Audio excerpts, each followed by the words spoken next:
Selamünaleyküm arkadaşlar. Elif Dünyası kanalına hoş geldiniz. Sevdiğim Sensin şimdiye kadarki en patlayıcı bölümlerine doğru ilerliyor. Sevdiğim Sensin karakterlerini boğucu bir kıskacın içine alan sırlar nihayet çözülüyor ve gerilim doruk noktasına ulaşıyor.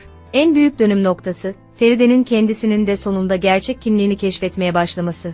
Yıllarca kırık anılarla, açıklanamayan korkularla ve asla tam olarak anlayamadığı duygusal yaralarla yaşadı. Ama şimdi geçmişteki acılarından sorumlu erkekleri ararken, Feride farkında olmadan kayıp kimliğine yaklaşıyor. Aynı zamanda Erkan da sonunda gerçeği biliyor. Feride'nin aslında Derya olduğunu biliyor. Ama en büyük tehlike Ferman.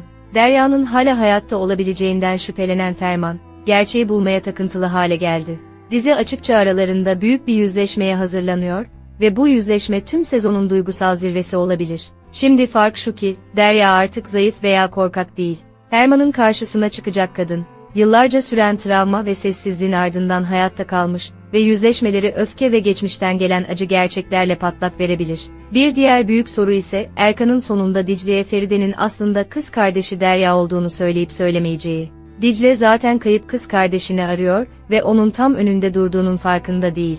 Şu anki işaretler, sezonun Dicle'nin sonunda Derya ile dizinin en duygusal sahnelerinden birinde yeniden bir araya gelmesiyle sona ereceğine işaret ediyor. Bu arada sezon finali programı hakkındaki tartışmalar giderek güçleniyor. Sezon finali başlangıçta 4 Haziran olarak duyurulmuştu. Ancak bir haftalık ara ve 15. bölümün gecikmesinden sonra, dizinin 11 Haziran'a kadar devam etme olasılığı yüksek. Ancak bu sadece 15. ve 16. bölümlerin aradan önce çekilmiş olması şartıyla. Aksi takdirde, 15. bölüm doğrudan final bölümü olabilir. Final ayrıca birkaç önemli karakter için duygusal veda sahneleri hazırlıyor gibi görünüyor. Burçin'in diziden ayrılışı zaten doğrulandı. Ayrıca birçok kaynak Kadir'in de sezon finalinden sonra diziden ayrılacağını bildiriyor. Ancak belki de en büyük gizem hala sonda bekliyor. Final bölümlerinde veya bir sonraki sezon başlamadan hemen önce yeni gizemli karakterler tanıtılabilir. Bunlardan biri, geçmişte Derya'yı kaçıran adam ve ona takıntılı hale gelen esir çetesinin güçlü patronu. Bir diğer olası tanıtım ise Dicle'nin çocukluk nişanlısı olabilir.